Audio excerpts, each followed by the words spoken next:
الحمدللہ رب العالمین والصلاة والسلام علی رسول اللہ وعلی آلہ وصحبہ اجمعین ومن تبعہم بإحسان الی یوم الدین اشہد ان لا الہ الا اللہ وحدہ لا شریک لہ واشہد ان محمدا عبدہ ورسولہ اما بعد۔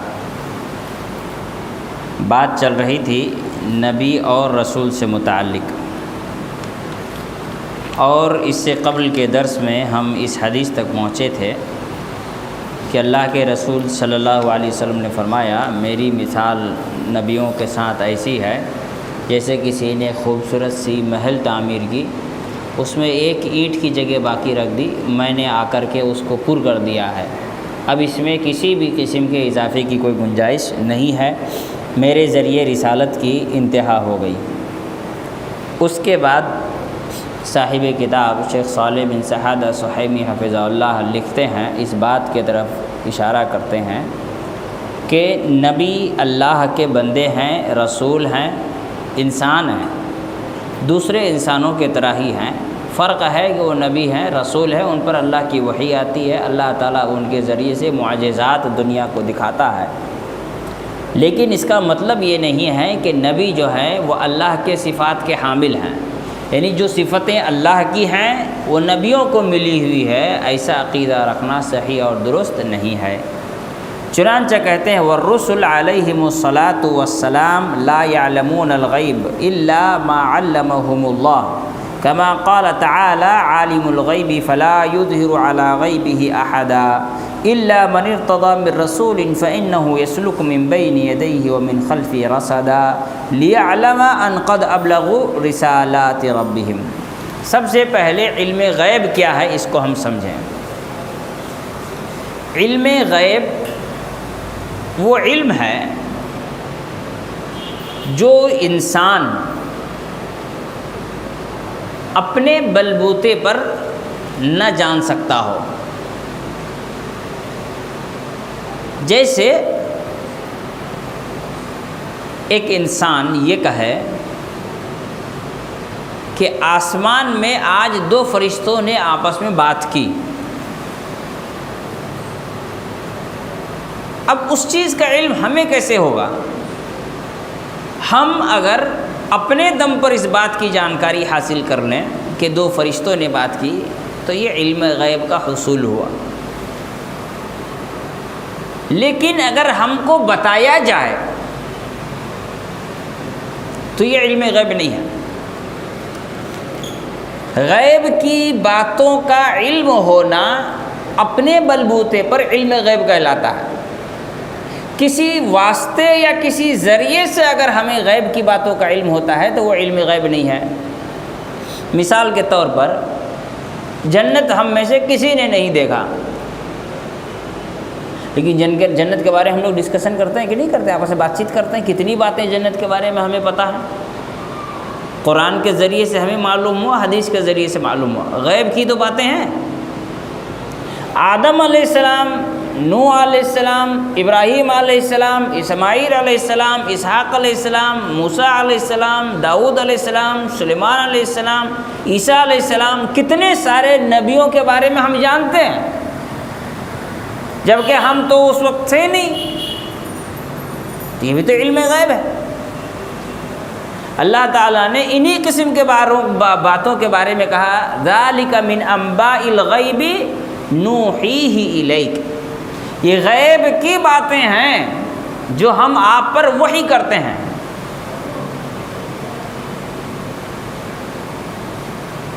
اللہ تعالیٰ نے عیسیٰ علیہ السلام کی والدہ مریم کا ذکر کرتے ہوئے کہا وَمَا كُنْتَ لَدَيْهِمْ إِذْ يُلْقُونَ أَقْلَامُهُمْ أَيُّهُمْ يَكْفُلُ مَرْيَمَ وَمَا كُنْتَ لَدَيْهِمْ إِذْ يَخْتَصِمُونَ، کہ جب مریم کے بارے میں تقدیر لکھا جا رہا تھا تو قلم جو آپس میں باتیں کر رہی تھی، تقدیر لکھتے وقت آپس میں جھگڑا کر رہی تھی کہ کون مریم کی تقدیر لکھے، یہ باتیں اللہ تعالیٰ نے کہا کہ ما کنت لدیہم، جب یہ واقعہ پیش آیا آپ وہاں نہیں تھے، مطلب اللہ کے رسول وہاں نہیں تھے، لیکن یہ واقعہ پیش آیا، اللہ تعالیٰ نے وحی کے ذریعے بتائی۔ تو غیب کی بہت سی چیزیں ہمیں قرآن کے ذریعے معلوم ہے، حدیث کے ذریعے معلوم ہے، سابقہ قومیں جو ہلاک ہو گئیں، برباد ہو گئیں، ان کی حرکتوں کے بارے میں ہمیں پتہ ہے، یہ بھی غیب کی باتیں ہیں۔ لیکن ہمیں قرآن کے ذریعے سے، حدیث کے ذریعے سے وہ معلوم ہوا تو ہم عالم الغیب نہیں ہیں، کیونکہ ہمیں کسی واسطہ اور ذریعے سے معلوم ہوا۔ ابھی ہم بیٹھے ہوئے ہیں، ہم نے کہا کہ جی امریکہ میں بارش ہوئی ہے، کہیں کیسے پتہ چلا؟ نیوز میں میں نے دیکھا، میرا دوست رہتا ہے اس نے واٹس ایپ میں خبر دی ہے نا، میرے جاننے والے لوگ رہتے ہیں اس کا اسٹیٹس میں لکھا ہوا تھا۔ تو غیب کی باتیں ہیں کہ نہیں؟ لیکن کسی واسطے سے ہمیں ملی ہیں تو ہم عالم الغیب نہیں ہیں۔ لیکن اگر کوئی کہے کہ آج امام صاحب حرم شریف میں سورہ بھول گئے تھے، بولے کیسے پتہ چلا؟ بولے میں یہیں بیٹھے بیٹھے دیکھ رہا تھا، بنا کسی واسطے کے۔ تو اس نے کس چیز کا دعویٰ کیا؟ علم غیب کا دعویٰ کیا۔ تو علم غیب کا پہلے کانسیپٹ کلیئر ہونا چاہیے۔ جب یہ کانسیپٹ کلیئر ہوگا تبھی ہم کسی کو بات سمجھا پائیں گے کہ رسول اللہ صلی اللہ علیہ وسلم عالم الغیب نہیں تھے، اس کا کیا مطلب ہے۔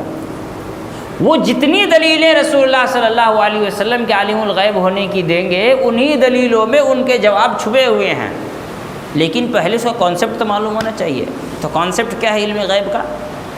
غیب کی باتوں کا بلا کسی واسطے سے جانکاری کا ہو جانا، یہ علم غیب ہے۔ غیب کی باتوں کا کسی واسطے سے جانکاری ہونا، یہ علم غیب نہیں ہے۔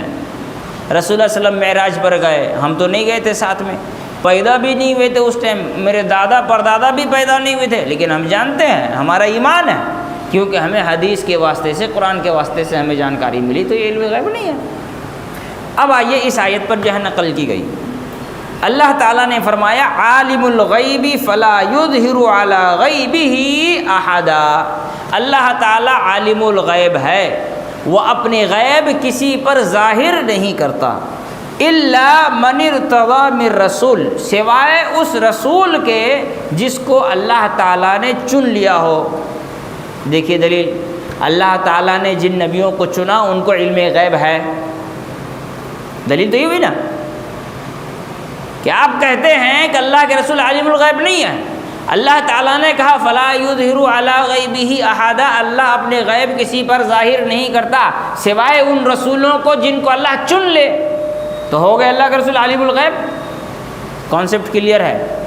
اللہ نے ظاہر کیا، وہ خود سے نہیں جانے، جب اللہ کے واسطے سے، اللہ کے ذریعے سے، اللہ کے بتانے سے، اللہ کے ظاہر کرنے سے نبی کو علم غیب حاصل ہوا تو عالم الغیب تھوڑی ہوئے۔ اگر اللہ کے بتائے بنا، اللہ کے ظاہر کیے بنا خود سے جان لیتے تو کہا جاتا کہ اللہ کے رسول صلی اللہ علیہ وسلم عالم الغیب ہے، لیکن اللہ نے کہا فلا یظہر علی غیبہ احدا، اللہ تعالیٰ اپنا غیب کسی پر ظاہر نہیں کرتا، الا من ارتضی من رسول، سوائے ان رسولوں کے جن کو اللہ تعالیٰ نے چن لیا ہے، منتخب کر لیا ہے، تو اللہ تعالیٰ ان پر اپنے غیب کیا کرتا ہے؟ واضح کرتا ہے، ظاہر کرتا ہے۔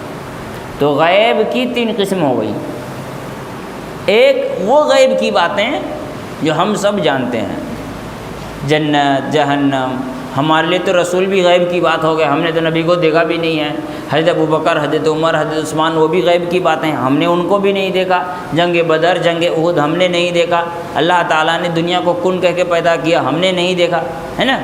رسول پر ایمان، آسمانی کتابوں پر ایمان، فرشتوں پر ایمان، جنت پر ایمان، جہنم پر ایمان، اسی طرح سے کیا کہتے ہیں تقدیر پر ایمان، قیامت کے دن پر ایمان، قبر کے سوال و جواب، یہ ساری کی ساری چیزیں کیا ہیں؟ غیب کی باتیں ہیں، لیکن ہم جانتے ہیں کیونکہ اللہ نے قرآن کے ذریعے، رسول اللہ صلی اللہ علیہ وسلم نے حدیث کے ذریعے ہمیں بتلایا ہے، تو یہ علم غیب کا وہ حصہ ہے جس سے دنیا کا ہر مسلمان واقف ہے، تو یہ علم غیب نہیں ہے، لیکن غیب ہی تو ہے، لیکن علم غیب کے ٹرم میں اس کا استعمال نہیں ہوا۔ دوسرا، علم غیب کی کچھ چیزیں ایسی ہیں جو رسولوں کو معلوم ہوئی، جیسا کہ اللہ کے رسول صلی اللہ علیہ وسلم نے فرمایا کہ میں جو کچھ جانتا ہوں اگر تم جان لو تو تم اپنے مردوں کو قبروں میں نہیں دفناؤ گے۔ کہا اللہ کے رسول نے کہ میں جو جانتا ہوں اگر تم جان لو تو تم اپنے مردوں کو قبروں میں نہیں دفناؤ گے۔ اس کا مطلب یہ ہوا کہ اللہ کے رسول صلی اللہ علیہ وسلم کو کچھ ایسی باتیں اللہ تعالیٰ نے قبر کے عذاب کے سلسلے میں بیان کی تھیں جو دنیا کو پتہ نہیں ہے۔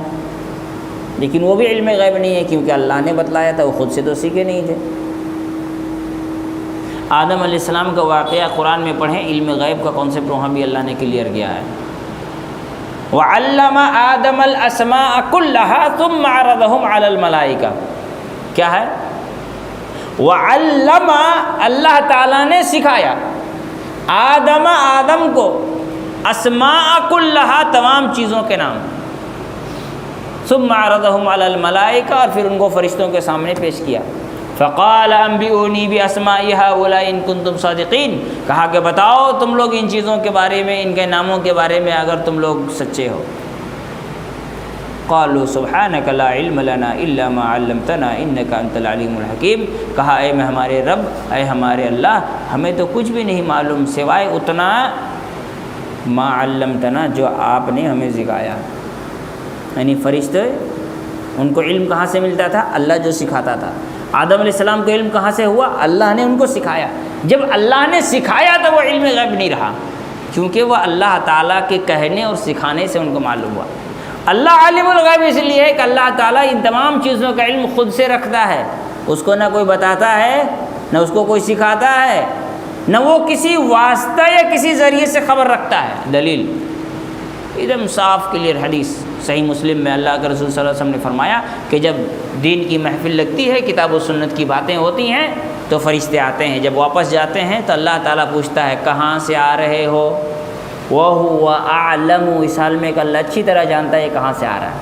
پھر بھی اللہ تعالیٰ پوچھتا ہے، اس کا کیا مطلب ہوا؟ اللہ تعالیٰ جانتا ہے، اس کے باوجود اللہ تعالیٰ نے فرشتوں کو لگا کر کے رکھا ہے۔ یہ جو فرشتوں کو اللہ تعالیٰ نے لگا کے رکھا ہے یہ اللہ کے علم کا واسطہ نہیں ہے، اس کے بغیر بھی اللہ تعالیٰ علم رکھتا ہے، لیکن اللہ رب العالمین نے ان کو رکھا ہے، یہ اللہ کی مرضی ہے۔ اللہ تعالیٰ نے فرشتوں کو کیوں رکھا؟ یہ اس کی مرضی۔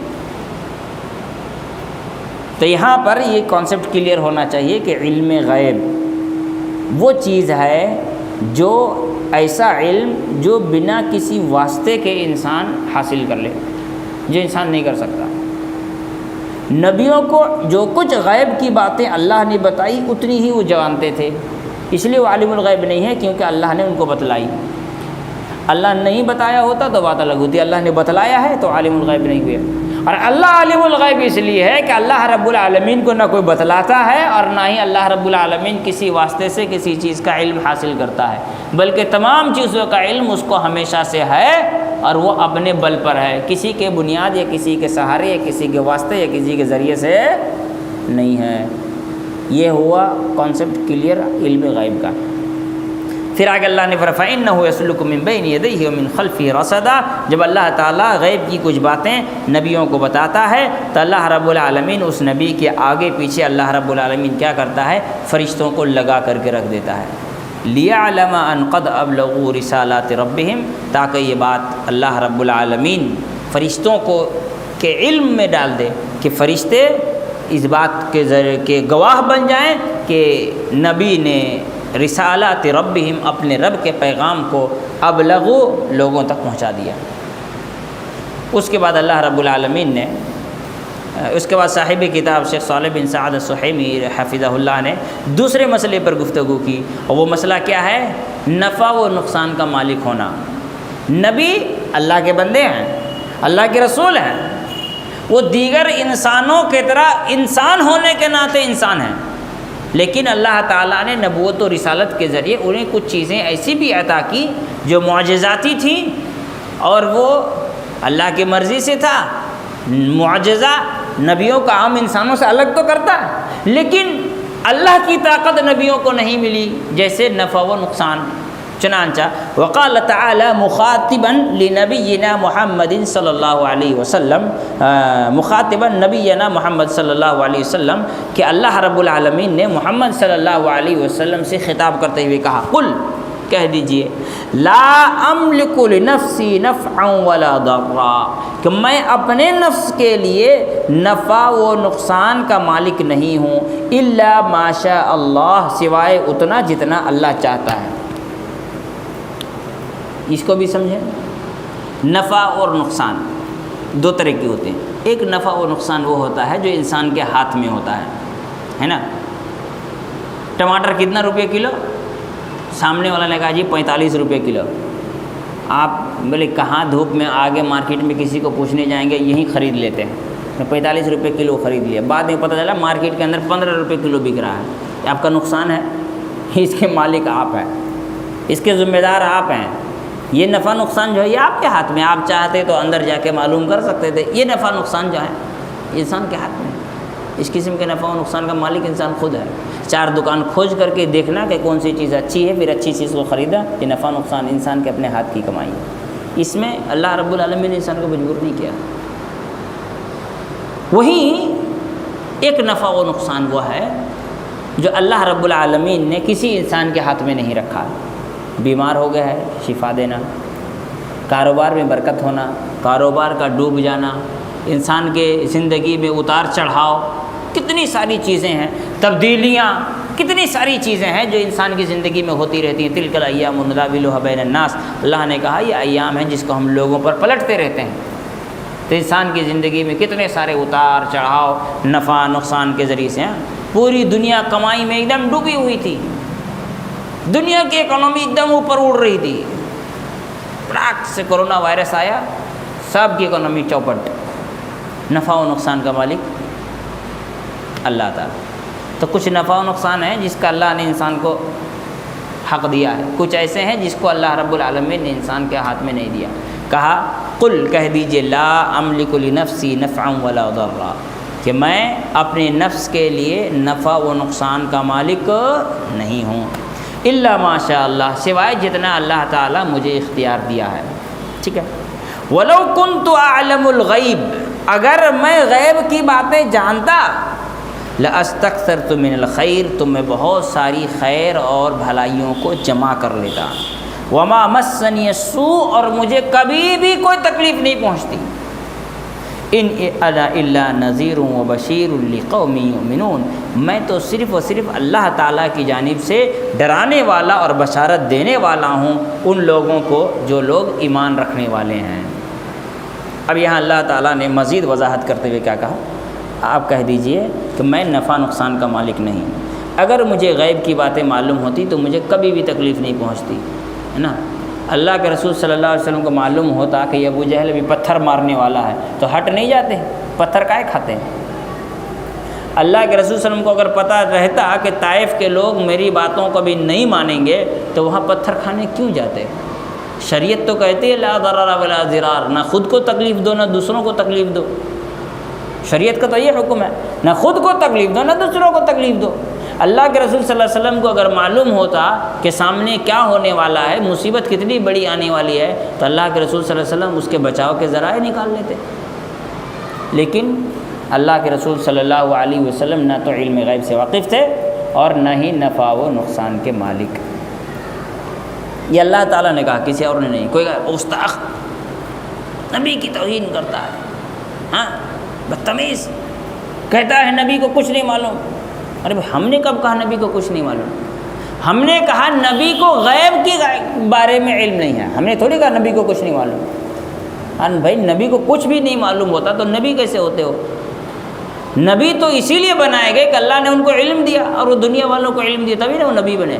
اگر انہیں کچھ بھی نہیں معلوم ہوتا تو نبی کیسے ہوتے, ہے نا. اللہ کے رسول صلی اللہ علیہ وسلم نے جتنی بھی غیب کی باتیں بتائیں وہ اللہ نے ان کو بتلائیں تو انہوں نے بتلائی. وما ينطق عن الهوى ان هو الا وحی یوحى. جو یہ عقیدہ رکھے کہ نبی عالم الغیب تھے وہ اس آیت کا منکر ہے, اس آیت کا انکار کرتا ہے. وما ينطق عن الهوى ان هو الا وحی یوحى کا وہ انکار کر دیتا ہے, اس لیے کہ اللہ نے کہا کہ جو کہتے ہیں وہ میرے طرف سے ہوتا ہے. وہ کہتا ہے کہ نبی کو علم غیب ہے, یعنی وہ اپنے طرف سے کہہ رہے ہیں, تو یہ آیت کا منکر ہوا انڈائریکٹلی. نفع و نقصان کے مالک اگر اللہ کے رسول صلی اللہ علیہ وسلم ہوتے تو جنگ بدر میں جو 14 شہید ہوئے صحابہ اکرام, اس کا مطلب یہ ہوا کہ اللہ کے رسول نے ان کو مروا دیا. جب وہ نفع نقصان کے مالک تھے تو ان کو بچانا چاہیے تھا نا. اگر نفع نقصان کے مالک ہوتے تو جنگ احد میں جو 70 صحابہ اکرام شہید ہو گئے ان کے مجرم پھر نعوذ باللہ رسول اللہ صلی اللہ علیہ وسلم ہو جاتے, کیونکہ وہ نفع نقصان کے مالک تھے. انہوں نے خود سے نقصان کروا دیا. بئر معونہ جہاں 70 صحابہ اکرام حفاظ کو لے جا کر کے شہید کر دیا گیا, کیا ہوا؟ رسول اللہ صلی اللہ علیہ وسلم نفع نقصان کے مالک تھے، ان کو بچانا چاہیے تھا۔ صحابہ اکرام بھوک کے حالت سے تڑپتے تھے۔ شعب ابی طالب میں جب بائیکاٹ کر دیا تھا مکے کے لوگ، نفع نقصان کے مالک تھے، بچے بھوک سے بھی لگتے تھے، رحمت للعالمین ہے، لیکن لوگوں کو کھانا نہیں کھلایا۔ نفع نقصان کے مالک تھے، کھلانا چاہیے تھا، لوگوں کو بھوک پیاس سے بچانا چاہیے تھا۔ اس کا مطلب اللہ کا رسول صلی اللہ علیہ وسلم قدرت رکھتے ہوئے رسول اللہ صلی اللہ علیہ وسلم نے لوگوں کو نعوذ باللہ تکلیف میں ڈال دیا۔ تو رسول اللہ صلی اللہ علیہ وسلم کو نفع نقصان کا مالک یا علم غیب کا مالک ماننا در حقیقت نبی کے اعلیٰ اخلاق کو گندہ کرنے کے مانند ہے۔ یہ کہنا کہ رسول اللہ صلی اللہ علیہ وسلم نعوذ باللہ اچھے اخلاق کے نہیں تھے، انہوں نے لوگوں کو تکلیف پہنچایا۔ پھر آگے اللہ رب العالمین نے مزید ایک جگہ قرآن مجید بیان کیا، جس کو یہاں پہ انہوں نے نقل کیا ہے، قل انی لا املک لکم ضرا ولا رشدا، کہہ دیجئے کہ میں تمہارے لیے کسی اچھائی اور کسی برائی کا ذمہ دار اور اس کا مالک نہیں ہوں۔ تمہیں کوئی تکلیف پہنچے گی، کوئی بھلائی پہنچے گی، یہ سب اللہ کی طرف سے ہے۔ یہ سب کس کی طرف سے ہے؟ اللہ کی طرف سے ہے۔ نہ تو نبی کے صدقے میں کچھ ملا ہے اور نہ ہی نبی ہماری تکلیف دور کرنے والے ہیں۔ جو ملا ہے اللہ کی رحمت سے ملی ہے، اور جو کچھ دور ہوگا وہ اللہ کے فضل سے دور ہوگا۔ بعض لوگ کہتے ہیں نا کہ دیوبندی لوگ کے یہاں شرک نہیں ہے، کہتے ہیں یہ دیوبندی مولوی ہے مفتی ضیاء الدین قاسمی تھانہ والی مسجد کا، وہ تو NRC کا جھمیلا چل رہا تھا، تب تقریر کر رہے تھے کہ اللہ کے نبی ہماری مدد نہیں کریں گے، ہمیں بے یار و مددگار چھوڑ دیں گے۔ بھئی یہ بول کے اللہ ہماری مدد نہیں کریں گے، تم اللہ کے نبی کی مدد مانگ کے دیکھو، تم اللہ تعالیٰ کے شان میں گستاخی کر رہے ہو۔ فمن ادعا ان احدا من الانبیاء او الاولیاء يعلم الغیب من دون اللہ فقد افترى على اللہ وجعل له ندا وقوله مصادم لنصوص القرآن والسنہ۔ کہتے ہیں جو اس بات کا دعویٰ کرے کہ کوئی نبی یا کوئی ولی یا ان میں سے کوئی ایک غیب کے بارے میں جانتا تھا اللہ رب العالمین کے علاوہ، تو ایسی صورت میں وہ اللہ پر جھوٹ باندھتا ہے۔ فقد افترى علی اللہ، اللہ پر جھوٹ باندھتا ہے۔ وجعل له ندا، وہ اللہ رب العالمین کا شریک ٹھہراتا ہے۔ وقوله مصادم لنصوص القرآن والسنہ، اور اس کی باتیں قرآن اور حدیث کے دلیلوں سے ٹکراتی ہیں۔ وَلَقَدْ بالغ الناس فی الغلو فی الانبیاء حتی لقد اعتقد كثير ممن ينتسب الى الاسلام ان جميع الكون قد خلق من نور محمد صلی اللہ علیہ وسلم ويستشهدون على ذلك بالاحاديث الموضوعه المفقلة التي لا اصل لها في شيء من كتب السنة ويزعمون ان حياته صلی اللہ علیہ وسلم في قبره كحياته قبل انتقاله الى الرفيق الاعلى۔ بہت سارے لوگ غلو کرنے لگے انبیاء کے سلسلے میں، یہاں تک کہ بہت سارے لوگ جو اپنے آپ کو اسلام کی طرف منسوب کرتے ہیں، بڑا خطرناک جملہ ہے، بہت سارے لوگ جو اپنے آپ کو اسلام کی طرف منسوب کرتے ہیں، مسلمان نہیں کہا۔ یہ کتنے بڑے عالم ہیں جنہوں نے کتاب لکھی ہے، مدینہ کے ابھی مفتی ہیں، سب سے سینئر استاد مدینہ یونیورسٹی کے شیخ صالح بن سعد السحیمی۔ وہ یہ نہیں کہہ رہے ہیں کہ جو لوگ نبی کو زندہ مانتے ہیں، نبی کے وسیلے اور نبی کو کیا کہتے ہیں عالم الغیب مانتے ہیں، مسلمان ہیں، یہ نہیں کہہ رہے ہیں۔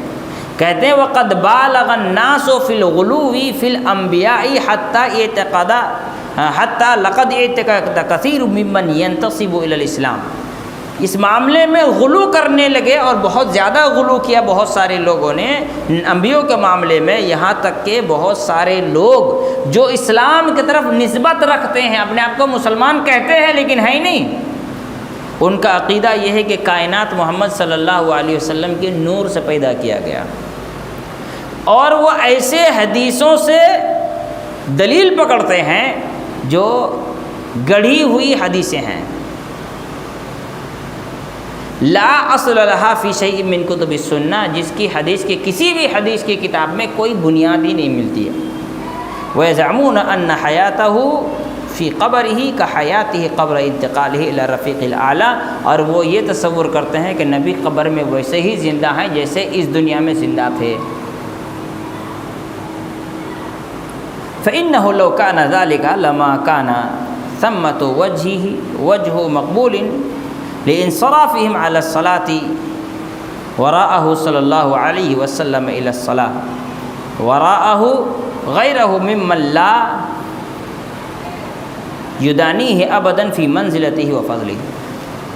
کہتے ہیں کہ جو لوگ اس طرح کے عقیدے رکھتے ہیں کہ نبی زندہ ہیں قبر میں ویسے ہی جیسے دنیا میں زندہ تھے، تو ان کا یہ کہنا کتنا بھیانک جرم ہے۔ اس کا آپ اس بات سے اندازہ لگائیے کہ نبی کے زندہ رہتے ہوئے دوسروں کے پیچھے نماز پڑھ رہے ہیں۔ مدینہ میں نبی کے زندہ رہتے ہوئے کس کے پیچھے نماز پڑھ رہے ہیں؟ دوسروں کے پیچھے نماز پڑھ رہے ہیں، جبکہ نبی کے موجودگی میں کسی اور کی کو امامت کا حق حاصل۔ اس میں ایک بات اور ہے، جو لوگ یہ مانتے ہیں کہ نبی قبر میں ویسے ہی زندہ ہیں جیسے دنیا میں زندہ تھے، وہ نبی کے شان میں گستاخی کرتے ہیں۔ وہ یہ تصور کرتے ہیں کہ نبی زندہ تھے، اس کے باوجود صحابہ نے ان کو زندہ ہی گاڑ دیا ہے۔ اور کسی کو زندہ دفنانا یہ کیا ہے؟ ہمارے یہاں کسی کو جب گالی دینی ہوتی ہے کہتے ہیں تجھ کو زندہ گاڑ دوں گا، بولتے نا، یہ تو گالی دینا ہے، یہ تو دشمنی ہو نکالنا ہے۔ یہ کہتے ہیں کہ صحابہ اکرام نے نبی کو زندہ دفنا دیا۔ اسی لیے بہت سارے حنفی لوگ، بریلوی لوگ اپنی کتابوں میں کہتے ہیں کہ جب اللہ کے نبی کو دفنایا جا رہا تھا تو صحابہ سے بات کر رہے تھے۔ ان کی ایک پیر صاحب تھے، جب ان کو دفنا رہے تھے، جو مٹی نہلا رہا تھا ان کا انگوٹھا پکڑ لیا۔ وہ بیچارہ ڈر گیا، اے مردہ میرا انگوٹھا پکڑ لے کہ میں مر نہ جاؤں۔ ہاں تو ان کے یہاں تو یہ سب چل رہا ہے۔ نبی تو چھوڑو، عام آدمی بھی قبر پہ زندہ ہے۔ یہی وجہ بہت سارے بریلوی لوگ بھی یہ عقیدہ رکھتے ہیں، اس طرح کی باتیں کہتے ہیں کہ نبی دنیا میں جیسے زندہ تھے ویسے قبر میں زندہ ہیں۔ تو نعوذ باللہ، نبی کے زندگی میں ان کی جو بیویاں بیوہ تھیں وہ شوہر کے زندہ رہتے ہوئے بیوہ ہو گئیں۔ شوہر کے زندہ رہتے ہوئے کون بیوہ ہوتی ہے؟ انہوں نے جو عدت گزارا وہ زندہ شوہر کا عدت گزارا، نعوذ باللہ، ہے نا۔ پھر یہ عقیدہ کہ نبی قبر میں زندہ ہیں، وہ یہاں تک کہ وہ لوگ کہتے ہیں کہ نبی کے قبر پر ان کی بیویوں کو لایا جاتا ہے۔ اولیاء مرتے نہیں۔ صحابہ اکرام میں کتنے صحابہ ایسے تھے جب وہ شہید ہو گئے تو ان کی بیویوں کی دوسری شادی ہو گئی۔ تو نعوذ باللہ، زندہ انسان کی بیوی کی دوسری شادی تم کراؤ اپنی بیوی کا۔ جب زندہ ہیں تمہاری بیوی کی دوسری شادی، بولو کہاں تک صحیح ہے؟ ہو راضی؟ عجیب بات ہے۔ ایک صحابیہ مدینہ میں تھی، ان کا نام مجھے یاد نہیں آ رہا ہے، ان کے تقریباً 6 شوہر شہید ہوئے۔ کتنے؟ 6 شوہر شہید ہوئے۔ یہاں تک کہ مدینہ میں بات پھیل گئی کہ جس کو شہید ہونا ہے اس عورت سے شادی کر لے، اللہ اس کو شہادت کا درجہ دے دیتا ہے۔ اب سوچو، تو اگر کوئی نبی، ولی، شہید، بزرگ ویسے ہی زندہ ہوتا ہے جیسے وہ اس دنیا میں زندہ تھا، تو ایسی صورت میں شریعت کے کتنے سارے احکام ایسے ہیں جس کو بدلنا ہوگا، کتنی ساری باتیں ایسی جس کو تبدیل کرنی ہوگی۔ کہتے ہیں نعم جاءت احادیث صحیحۃ تدل علی حیات الانبیاء کما نص القرآن علی حیات الشہداء ولکن هذه الحیات حیات برزخیۃ لا يعلم کیفیتها الا اللہ ولا يجوز ان تقاس علی الحیاة الدنیا۔ کہتے ہیں کہ بے شک نبیوں اور شہیدوں کے قبر کی زندگی میں زندہ ہونے کے متعلق کچھ دلیلیں موجود ہیں، اور وہ دلیلیں صحیح ہیں۔ جیسے قرآن مجید میں اللہ نے کہا کہ جو شہید ہے اس کو تم مردہ مت کہو، بلکہ وہ اللہ کے یہاں زندہ ہیں۔ تو یہ ان کی زندگی دنیا والی زندگی نہیں ہے، وہ برزخ کی زندگی ہے جس کو انسان نہیں سمجھ سکتا، اور نہ ہی اس کو اس دنیا کی زندگی سے اس کو کمپیئر کیا جا سکتا ہے، اس کا موازنہ کیا جا سکتا ہے، قیاس کیا جا سکتا ہے۔ ابھی کچھ دن پہلے ایک لڑکا ہم کو میسج کیا کہ میرا ایک دوست ہے، وہ کہتا ہے کہ تم شہیدوں کو مردہ کہتے ہو، اللہ نے تو قبر میں اس کو زندہ کہا ہے، قبر میں اللہ نے اس کو زندہ کہا ہے۔ پھر وہ ترجمہ کر رہے قرآن کا، وَلَٰكِن لَا تَشْعُرُونَ کا ترجمہ کرتا ہے کہ لیکن تم جانتے نہیں ہو۔ میں نے کہا پہلے تو قرآن کا ترجمہ صحیح کرو، وَلَٰكِن لَا تَشْعُرُونَ کا مطلب ہوتا ہے لیکن تم سمجھ نہیں سکتے کہ ان کی زندگی کیسی ہے۔ جب سمجھ نہیں سکتے تو تم کیسے کہہ سکتے ہو کہ ویسے زندہ ہے جیسے دنیا میں زندہ ہے، جیسے دنیا میں زندہ تھے ویسے قبر میں زندہ، تب تم کہہ پاؤ گے جب ان کی زندگی کی سمجھو گے۔ میں اس کی مثال دیتا ہوں۔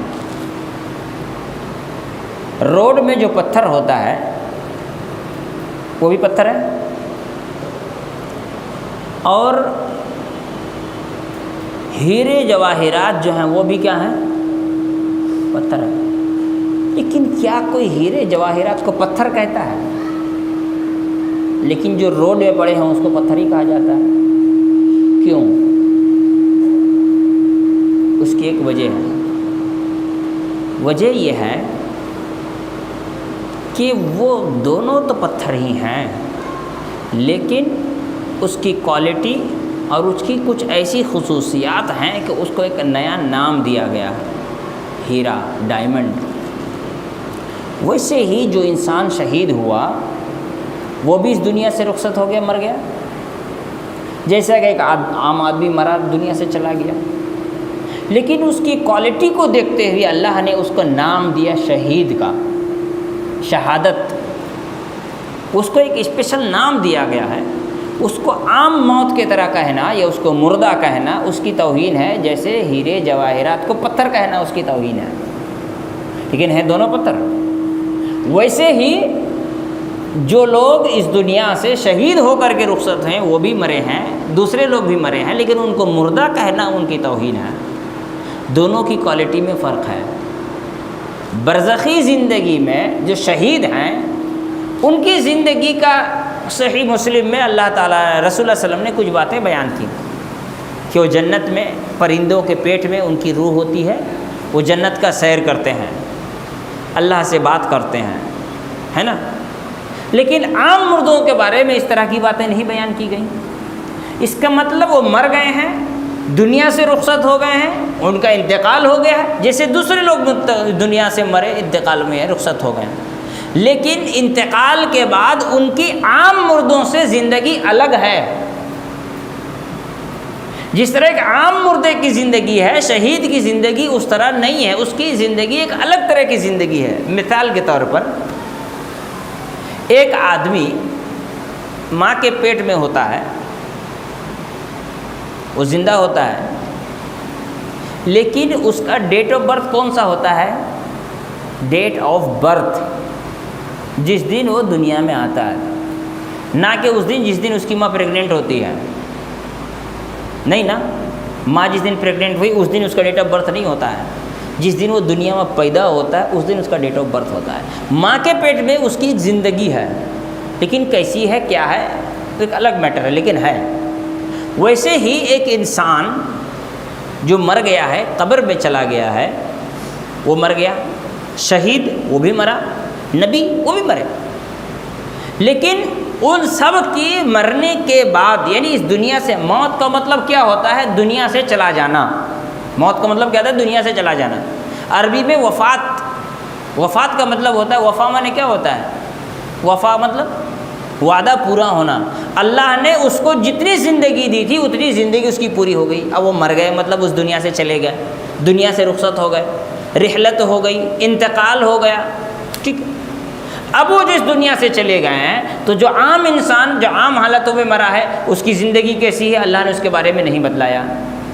ایک آدمی جو شہید ہو کر کے مرا اس کی زندگی کے بارے میں اللہ نے جتنی باتیں بتائیں، نارمل سے اس کی زندگی الگ ہے۔ جو نبی ہیں ان کے بارے میں تفصیل نہیں بیان کیا گیا، ان کی زندگی ان سے الگ ہے۔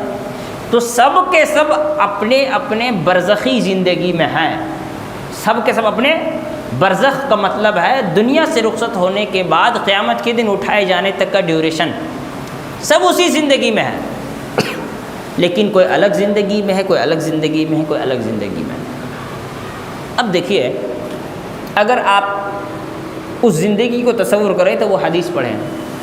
آخری بات بتا رہا ہوں، اس کے بعد حدیث وغیرہ پر بعد میں بات کریں گے۔ اللہ کے رسول نے فرمایا کہ میں نے دیکھا کہ خواب میں ایک آدمی ہے، وہ خون کے دریا میں تیر رہا ہے، حدیث سنے نا، تیرتے ہوئے جب کنارے پر آتا ہے تو کنارے پر بیٹھا آدمی ایک پتھر سے اس کو زور سے مارتا ہے، جس سے وہ للک کر کے دوبارہ کہاں جاتا ہے؟ خون کے دریا کے بیچ میں چلا جاتا ہے۔ پھر وہ تیر کر کے آتا ہے، بھائی وہ تو سوئمنگ کر رہا ہے، گنہگار ہے، عام گنہگار ہے، تو تیر رہا ہے، اس کا مطلب کیا ہوتا ہے؟ زندہ ہے۔ تو کہو کہ وہ سود خور بھی زندہ ہے نا؟ تیر رہا ہے نا، سوئمنگ کر رہا وہ تو، کہو تو وہ بھی زندہ ہے۔ جس طرح سے ایک شہید زندہ ہے، قبر کیا کہتے ہیں جنت میں اللہ نے اس کی روح کو پرندے کے پیٹ میں رکھا ہے، وہ اس کا چکر لگا رہے ہیں، وہ زندہ ہیں، تو جو سوئمنگ کر رہا وہ بھی تو زندہ ہے، اس کو کوئی زندہ نہیں کہتا۔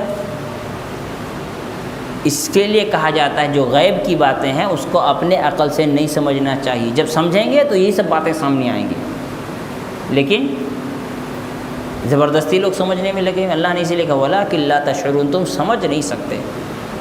وہ زندگی جو ہے وہ برزخی زندگی ہے، وہ اللہ ہی بہتر جانتا ہے، جتنا بتایا گا اتنا مان کر بات ختم، چیپٹر کلوز، مزید ڈسکشن کی ضرورت اور جائز نہیں ہے۔ اس کے بعد جو حدیثیں انشاءاللہ آگے ہم گفتگو کریں گے، اللہ تعالی ہم تمام لوگوں کو سمجھ کی توفیق عطا فرمائے۔